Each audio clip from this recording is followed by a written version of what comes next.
Hello, everybody. You're welcome to Just for Women Africa. My name is Olalekan Amusa, the founder of Just for Women Africa. And today we're on a Zoom interview all the way from Cameroon. We have with us Africa-winning Afro-pop artist, Asaba. Asaba is a songwriter and also a performer. She'll be talking to us about her music career, how she got started, her plans for the future, and any other thing that comes up during the conversation. So stick around and we'll be right back.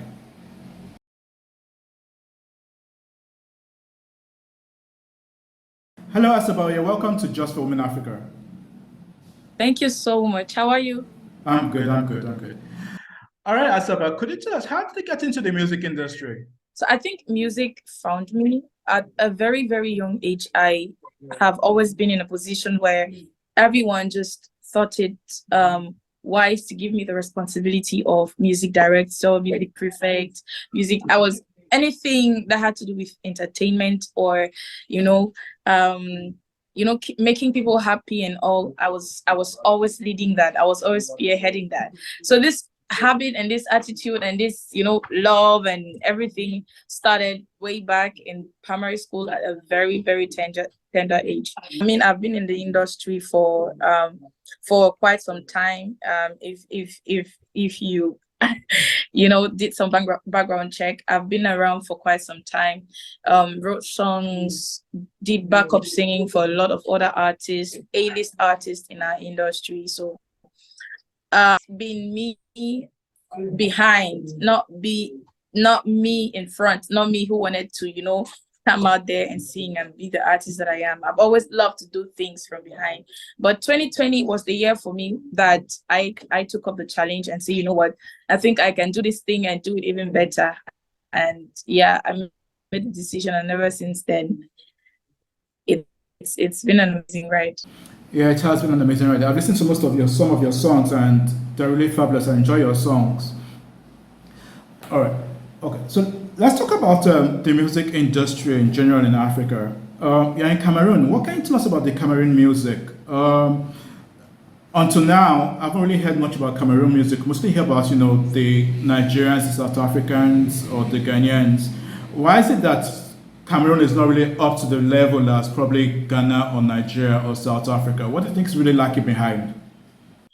I think we were there before. We literally had in fact, back in the 80s, late 70s, early 80s, we were actually, that one country that everyone would talk about when it came to music. We had amazing representatives like Manu Dibango, who went so well with the flag of the country and just made things very beautiful for us. But I would say that at this particular moment, we kind of, there was a lapse.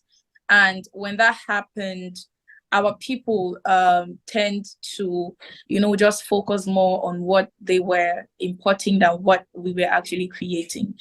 Like I said again, back in the early 70s, late 80s, our music was being pirated because we were actually good like that. I mean, a lot of global artists were pirating our music. That only means that we were doing amazingly well.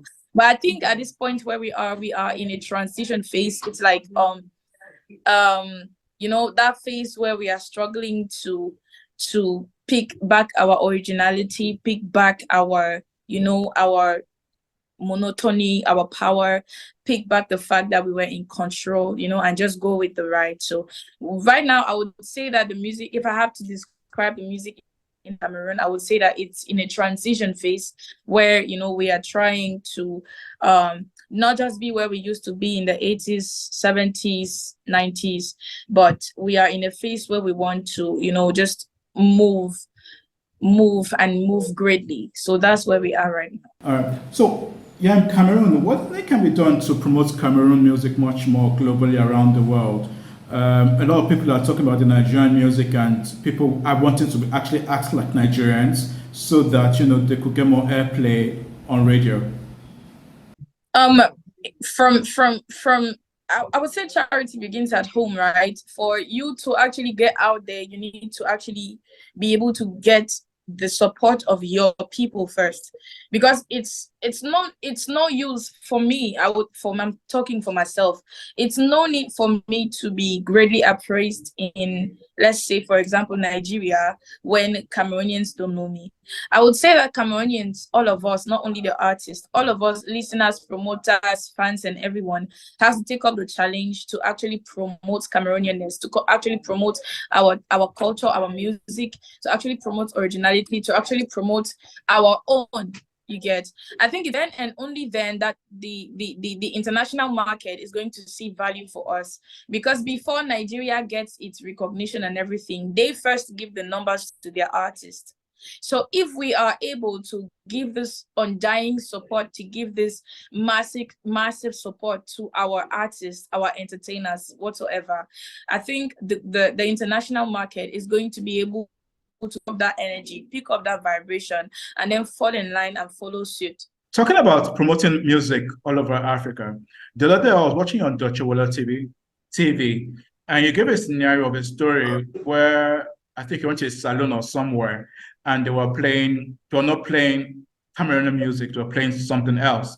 And you got offended by the fact that you were there at the salon, but they didn't give that recognition, at least to stop playing the other music and play your music.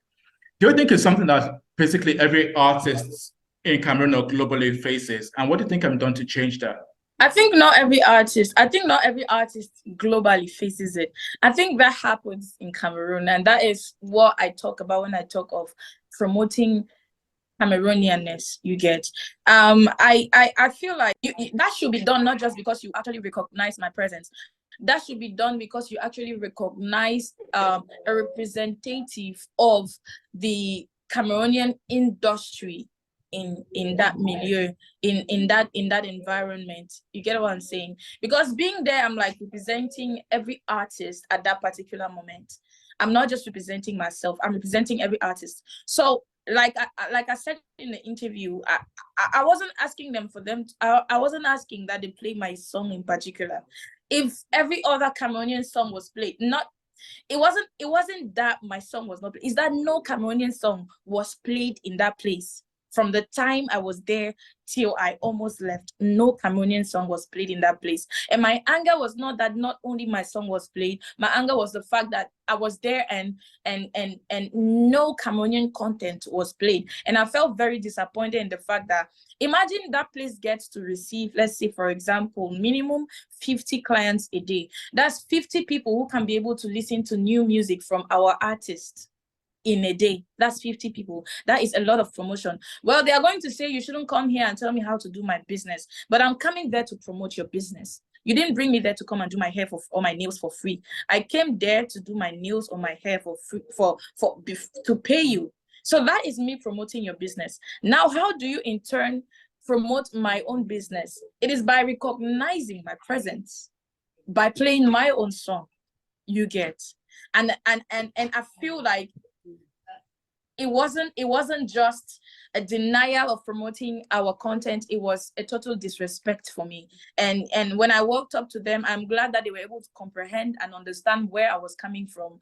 And, changes were made. From then, every time I went to that salon, I met them playing Cameroonian songs. Now, because of what I had told them. So this is me, an advocate for promoting Cameroonianness. I wasn't just fighting for me alone. I was fighting for every artist in this country. And it is not like the debate. We are not here to function in a way that what you give is what you receive.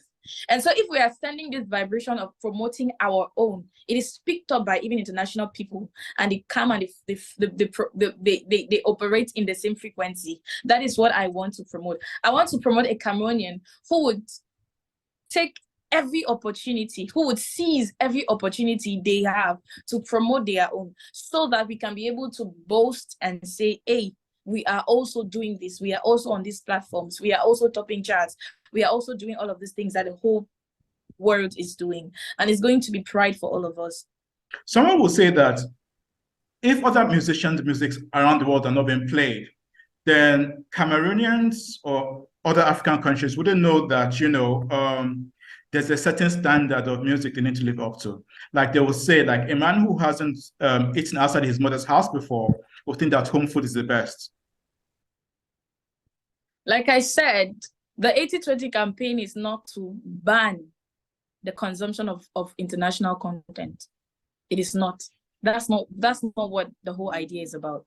It's about promoting Cameroonianness. It's about promoting our local content. 80-20 means we are going to promote our local content more and then promote international content a little bit less. That is what we're trying to say. It makes no sense if I am doing the same thing as, let me say, let me take, for example, what artist do I want to use? This girl who sang, is this Nigerian artist? I've forgotten her name. Jackie, okay. You get. It makes no sense if I would do the same thing as Jackie and she's invited in Cameroon and she's paid, let me say, for example, 5 million francs a show and I'm giving 3 million francs. Why would they give me 3 million francs? Maybe even in Cameroon, I do not even have the popularity that she has here. Why is that so? Is it that she's doing better music than I do? No. Is it that she is a better artist than I am? No. It's just that our people have developed the attitude of promoting something that is not ours the most. And that's what we're talking about. We are not against international content. We just want ours to be promoted and loved by our people the more. Well said, well said. I like that. Promoted by your people and loved by your people the more. Definitely. I do agree with you on that. Okay, Asaba. All right, so you've been in the music industry of this world. Could you tell us what's the future for Asaba? Asaba will not only be a musician. I want to really take on a career that motivates, a career that goes out there and does a lot of outreach for young women, that advocates for the rights of young women, not only young women, that advocates for the rights of the people of our country and of course of the world. I've been a victim of health negligence. I was operated in 2012 and a forceps was forgotten in my abdomen. And I know how much that has affected my health. I know how much that has affected my life. I know how much that has affected my career. You get. So in the long run, I would want to not only be an artist, I would want to have different aspects of my career that goes out there and advocates for the rights of people, be it in the health sector, be it in human rights sector, be it in just anything that creates a better community and a better society. That is what Asaba aims to achieve in the long run. I like that. I like that. Okay, Asaba, thank you so much for being on the interview here with us. But as we bring the final interview to a close, what's your advice to women out there in Cameroon, all over Africa, who are watching you, who look up to you, who love your music, but still feel that it's a man's world, who still feel that they need money to get things achieved as a woman, who feel that they get sexually harassed? What's your advice to them? I would say go out there and be the best version of yourself. And do not let anyone tell you that you can't. The only person that has the right to tell you that you cannot be what you want to be or be where you want to be is you. And if you have not thought yourself that, if you have not told yourself that you are unable to be anything or anyone, please do not let anyone put you down. Do not let anyone put that boundary for you. Do not let anyone pin you down.